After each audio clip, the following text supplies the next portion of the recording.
This is CBC Winnipeg News.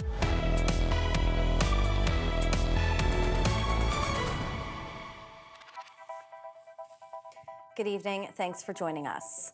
Artificial intelligence is being used every day, and often you might not even realize it. But as AI demand grows, the need for bigger, faster processing centers is needed. One of those data centers is now under construction just outside of Winnipeg. Bell Canada is calling it a small presence in the RM of Rosser. As CBC's Bartlett Kivas reports, environmentalists are concerned larger data centers that require more power may be on their way. We have to get in the game. Back in October, Premier Wabkanu was bullish about the need for AI data centers in Manitoba and promised summer on the way. Yeah, you'll see servers and data centers in Manitoba in the future. Canoe told reporters to check out his State of the Province speech in December for more details. Come check out the State of the Province. That speech came and went without any specific data center announcement. Then in March, this will be our largest ever investment in this province. Bell Canada announced plans for a $1.7 billion AI data center outside Regina with massive electricity needs, 300 megawatts, which is roughly 8% of Saskatchewan's peak generating capacity. Here in Manitoba, construction crews are working on a much smaller data center.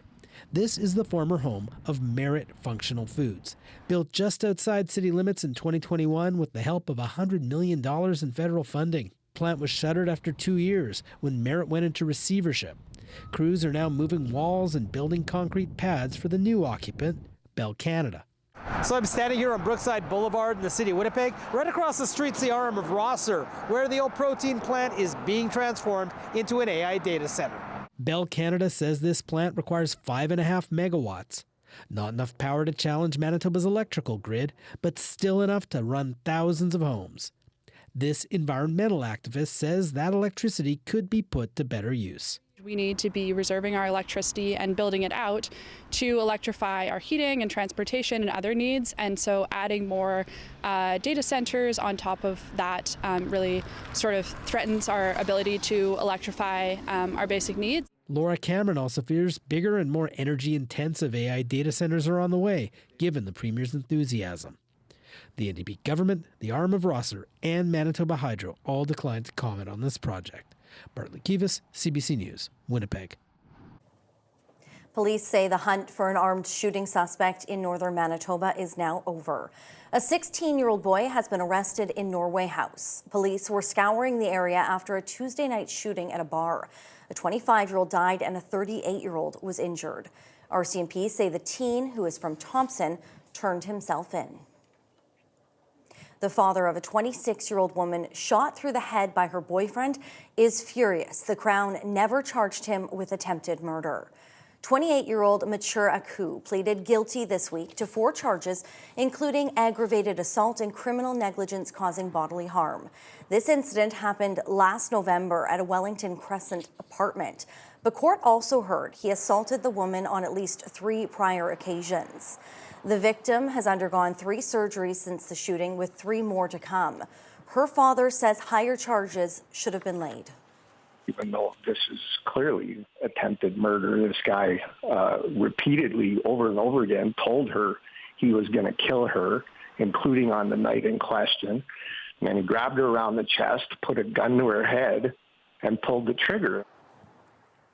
He says Manitoba is not as tough on domestic violence as it claims to be.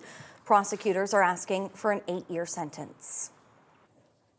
Wildfires, floods, and tornadoes. These are all extreme weather events we experience here in Manitoba. But what if you lived in a community that was out of range of weather radar? For most of the northern part of the province, that's the reality.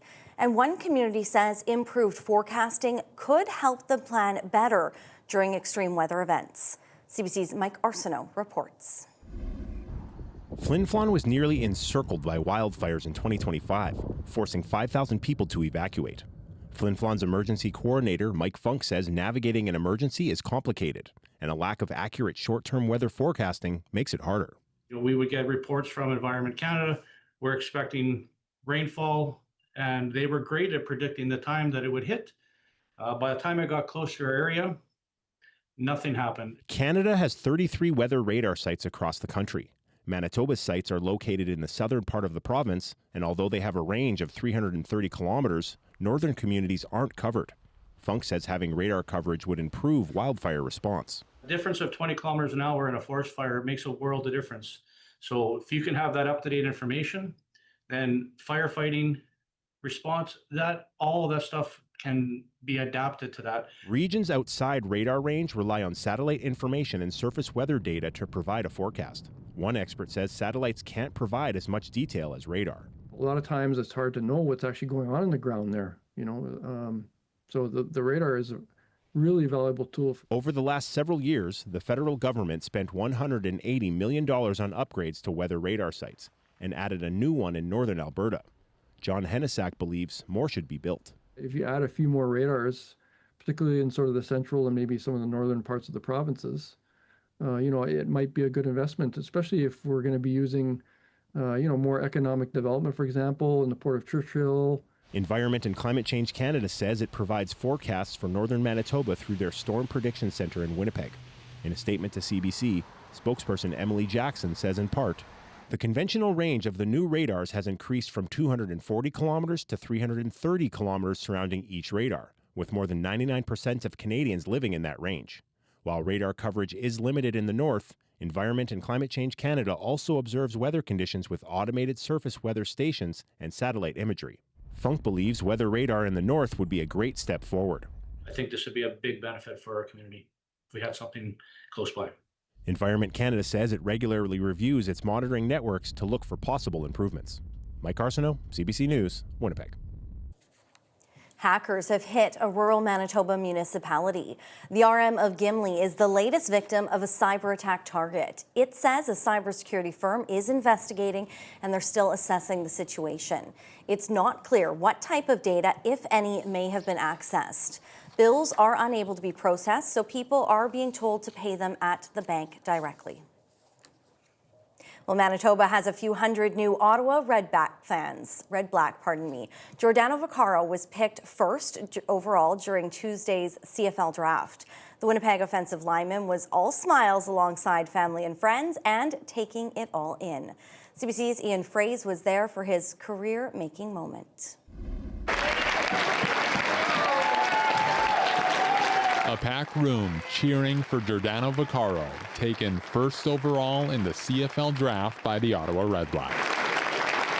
And share the moment with 300 family members, and now to say that I got 300 Red Black fans here, so it's awesome. His family threw a party, packing the Kubota Center in Winnipeg for the moment the projected top draft pick got the call.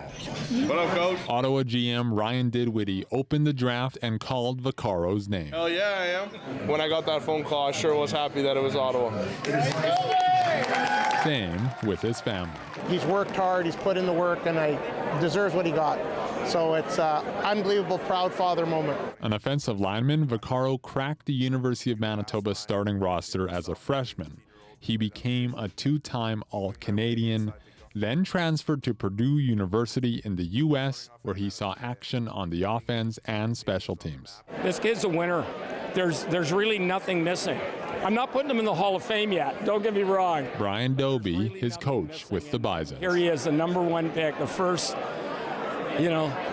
University of Manitoba Bison to go #1. Oh, you bet I'm proud. The banquet hall lined with reminders of Vaccaro's football milestones and filled with the people who got him here. Literally. From someone who gave birth to me, my nurse in the hospital, to a coach, to friends, family, former teammates, my old quarterback here, Jackson Uchinsky. So, yeah, everyone's here I know. You got the hat, Coach. And he's taking his cheering section along for the ride. Ian Fraze, CBC News, Winnipeg.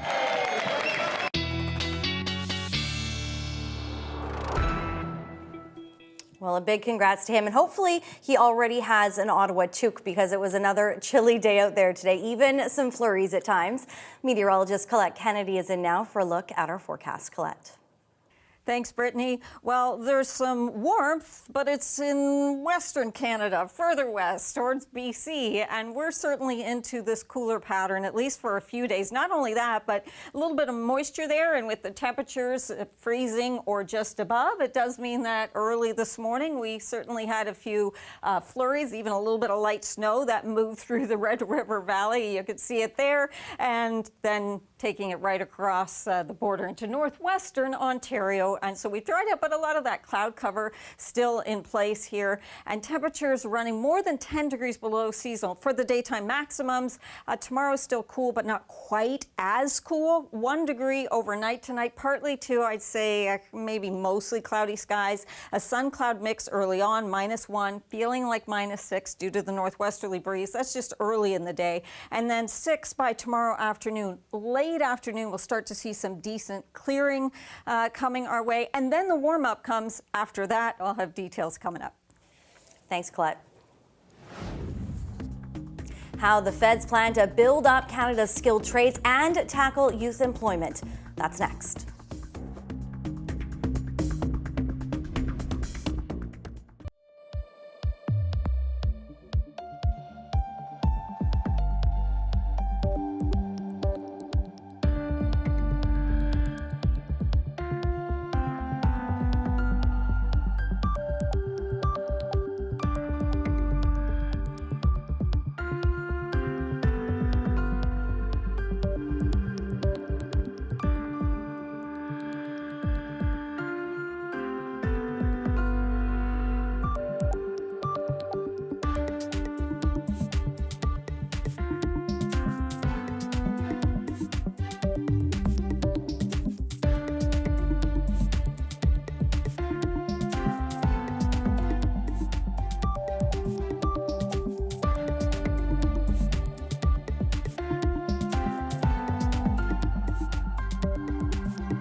The families of victims in one of Canada's worst mass shootings are taking OpenAI to court in California, seeking a total of more than $1 billion US in damages.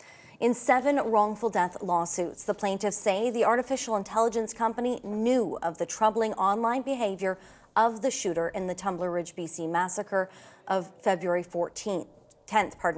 And despite requests by several employees, a decision was made not to inform Canadian police. 8 people were killed, many of them students at a local school, before the shooter killed herself. Among the plaintiffs is 12-year-old Maya Gabala, who was shot in the head and survived, but remains in hospital with significant challenges.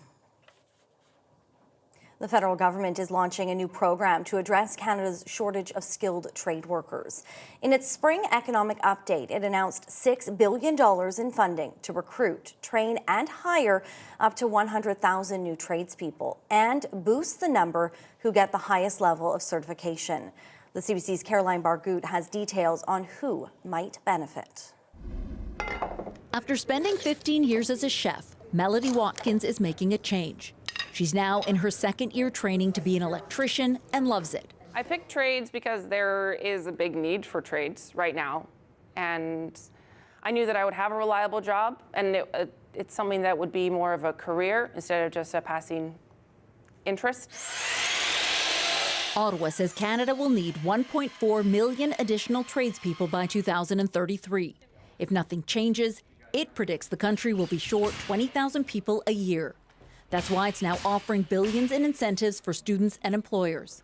A lot of existing trades workers are approaching the end of their careers, and they will be retiring over the next few years. So this is a step in the right direction, but we still face a real challenge on the skilled labor supply front. At this BC school, instructors and students say the plan to give those in technical training $400 a week and $5,000 for completing the Red Seal certification is a step in the right direction. Across Canada, we have a problem with apprentices failing to complete their apprenticeship and obtain their Red Seal endorsements. And a lot of that has to do with the high cost of living. But once you get, further along, taking the break for school can sometimes be quite a bit of a pay cut. In 2024, less than 20% of apprentices completed their programs within the expected duration, according to Statistics Canada. That living money may not necessarily address some of the exam anxieties and learning challenges that they have getting through to completion. So it's not the end of the story, but it is very helpful. This is the last lab for these students before they go out into the working world. The federal government now hoping there's tens of thousands more like them. Caroline Bargout, CBC News, Vancouver. Health Canada has approved the first generic version of brand name semaglutide drugs like Ozempic. That means a cheaper form of the medication will soon be available to patients. Right now, a monthly supply of Ozempic costs between $300 and $400, sometimes even more. Drugs like Ozempic were created to treat type 2 diabetes, but are more widely known for their off-label use tied to weight loss.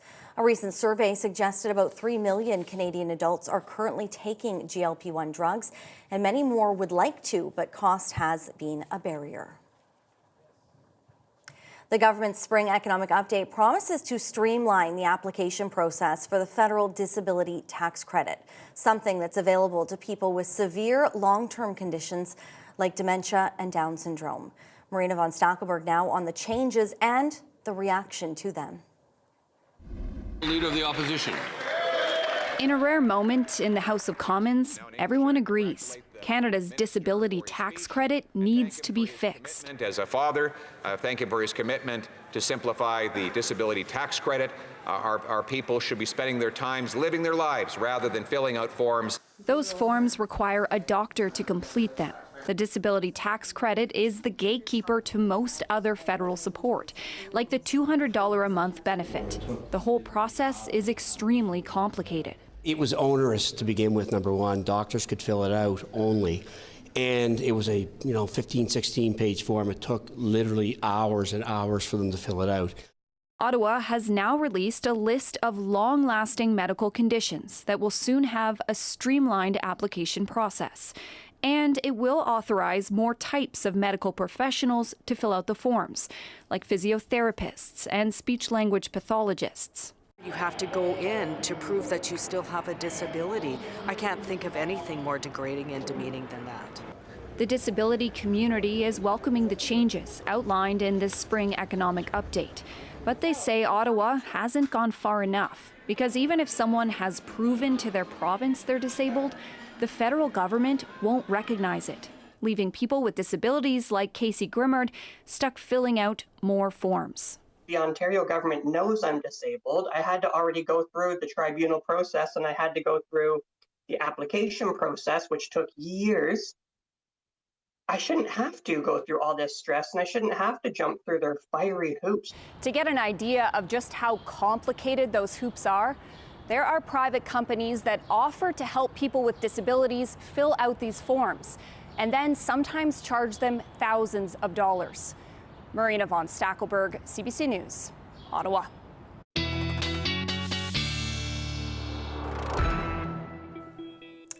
Well, as we get ready to welcome May, we're also hoping, at least most of us, to welcome warmer weather soon. So let's bring in Colette Kennedy with your forecast. Colette. Thanks, Brittany. I thought I'd start us off with some of the good news in terms of what we're looking at right now with our daylight hours and the longer days. I mean, when we're getting some of that sunshine through, it makes it a little nicer, but still, we're getting there. Sunrise tomorrow, 6:06, and the sun setting not till 8:45, so we're at over 14 and a half hours of daylight through the day, gaining almost 3.5 minutes per day. So our days still getting longer here as we head towards the beginning of summer. Now, for our highs, these running more than 10 degrees below seasonal for us in most cases today, a few exceptions in there. And we had that bit of energy that brought the light snow or some flurries earlier today from the Inner Lakes region, kind of through the Red River Valley and then passing over into northwestern Ontario. We keep quite a bit of this cloud cover, so mostly cloudy generally tonight. And then we get into a few sprinkles, and as the temperature is falling,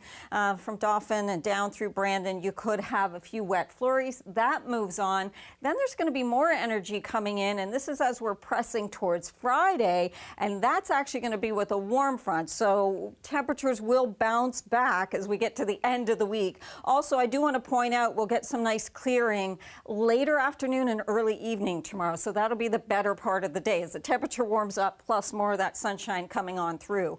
As we're moving through the night, Thursday into Friday morning, there's a little bit of that mix. And then as we keep going through Friday, you see the ridge of high pressure just kind of carves things out here, looking good. And then we get a little bit more moisture coming along, moving into central and northern parts of the province, but that will be dropping southward. However, for tomorrow, morning hours, quite a bit of cloud cover, and then some of that erodes. Here comes a little bit of that mix through the paw. You could have a few wet flurries in there, even into the afternoon hours.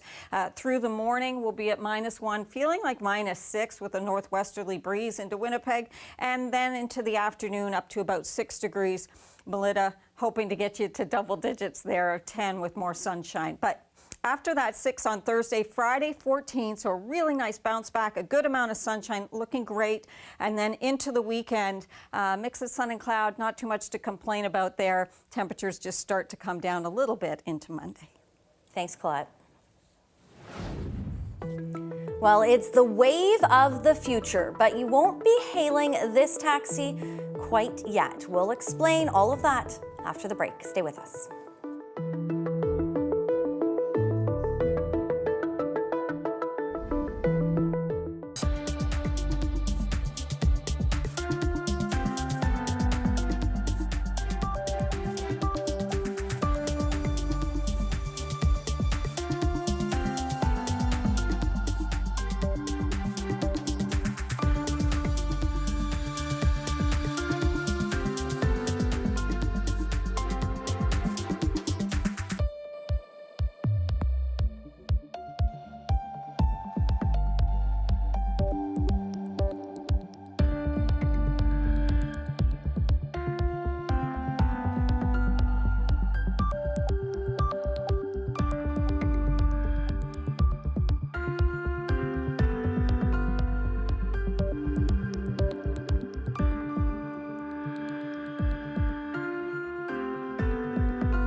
Winnipeggers heading to Garden City Shopping Centre will soon be able to pick up a book at a local library. Construction is starting on the new library, which is set to open in early 2027. One city councillor says it's the first time a library will be included inside a Winnipeg mall. This is a very vibrant hub. Residents come to shop, meet their friends in the food court, mall walk, and now it's another space that they can gather in. This will be Winnipeg Public Library's 21st location. It's expected to cost about $4.7 million and is being paid for by the city and the province. Well, let's get you through it to where we're going to see those temperatures warming up, which is not too far away. Tomorrow, just a tiny bit warmer than today with a high of 6 degrees. However, look at Friday, one of the most beautiful days. We're going to have a lot of sunshine, up to 14, almost seasonal. Seasonal by Saturday, just a little more cloud cover coming in. In fact, a slim chance for some showers into Saturday. We'll wait to fine tune that as we get closer. Sunday looking pretty good. And then into next week, we will have those temperatures just resetting and coming back down a little bit, but keeping the overnight lows at freezing or just above, so closer to seasonal there. Thanks, Colette.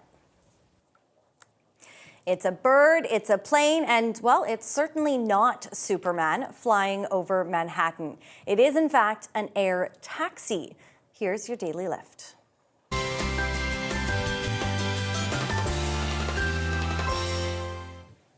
An electric air taxi flight from an international airport to a downtown heliport has never been seen before anywhere in the world. And it's exactly the sort of operation that's going to become commonplace. This is a pilot program, no pun intended. The week-long testing is to demonstrate a flying taxi operation ahead of government approval. The aircraft can take off from New York's JFK Airport and land at one of the city's existing heliports. The service aims to make a trip between downtown and the airport in under 10 minutes. Several air taxi firms are pushing for regulatory approvals in order to meet the public's demand for faster commutes. China, India, and the United Arab Emirates are also working on similar projects. Kind of feels like we're living in the Jetsons world, or at least soon to be. That's all for us tonight. Thank you so much. We hope you enjoyed your program, and thanks for finding us here on our streaming channel. We'll see you tomorrow night.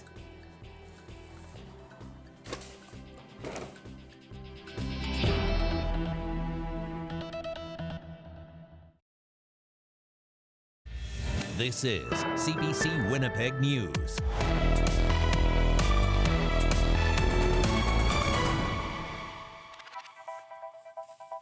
Good evening. Thanks for joining us.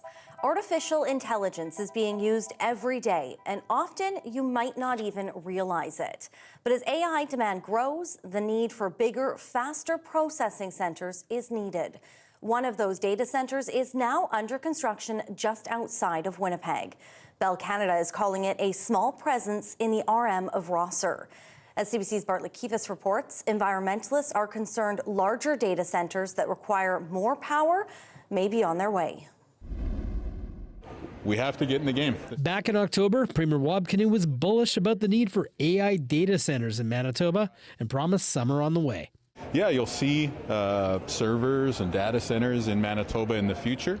Canoe told reporters to check out his State of the Province speech in December for more details. Come check out the State of the Province. That speech came and went without any specific data center announcement. Then in March, this will be our largest ever investment in this province. Bell Canada announced plans for a $1.7 billion AI data center outside Regina with massive electricity needs. 300 megawatts, which is roughly 8% of Saskatchewan's peak generating capacity. Here in Manitoba, construction crews are working on a much smaller data center. This is the former home of Merit Functional Foods, built just outside city limits in 2021 with the help of $100 million in federal funding. The plant was shuttered after 2 years when Merit went into receivership. Crews are now moving walls and building concrete pads for the new occupant, Bell Canada. So I'm standing here on Brookside Boulevard in the city of Winnipeg. Right across the street's the RM of Rosser, where the old protein plant is being transformed into an AI data center. Bell Canada says this plant requires 5.5 megawatts. Not enough power to challenge Manitoba's electrical grid, but still enough to run thousands of homes. This environmental activist says that electricity could be put to better use. We need to be reserving our electricity and building it out to electrify our heating and transportation and other needs. And so adding more data centers on top of that really sort of threatens our ability to electrify our basic needs. Laura Cameron also fears bigger and more energy-intensive AI data centers are on the way, given the Premier's enthusiasm. The NDP government, the arm of Rosser, and Manitoba Hydro all declined to comment on this project. Bartley Kivas, CBC News, Winnipeg. Police say the hunt for an armed shooting suspect in northern Manitoba is now over. A 16-year-old boy has been arrested in Norway House. Police were scouring the area after a Tuesday night shooting at a bar. A 25-year-old died and a 38-year-old was injured. RCMP say the teen, who is from Thompson, turned himself in. The father of a 26-year-old woman shot through the head by her boyfriend is furious. The Crown never charged him with attempted murder. 28-year-old Mature Aku pleaded guilty this week to 4 charges, including aggravated assault and criminal negligence causing bodily harm. This incident happened last November at a Wellington Crescent apartment. The court also heard he assaulted the woman on at least 3 prior occasions. The victim has undergone 3 surgeries since the shooting, with 3 more to come. Her father says higher charges should have been laid. Even though this is clearly attempted murder, this guy repeatedly, over and over again, told her he was going to kill her, including on the night in question.